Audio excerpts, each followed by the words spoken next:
Hey guys, welcome back to our channel. In this tech tutorial video, we're going to break down for you how you can report broken sites on Mozilla Firefox. So let us dive right into it.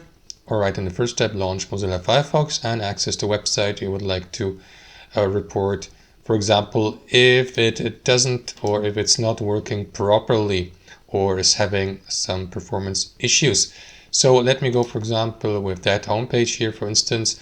And what you want to do is simply click into these three lines in the top right, click into report broken site here. And after that, you will see the URL here, and you may provide also a reason what is not working properly here. For example, I don't know, can't sign in, or the video is not playing or loading, the site is loading slowly, and so on and so forth, missing content. And you may describe your request or submit also below. However, doing that is optional. But yeah, that's basically it. You can submit your report by clicking into send here.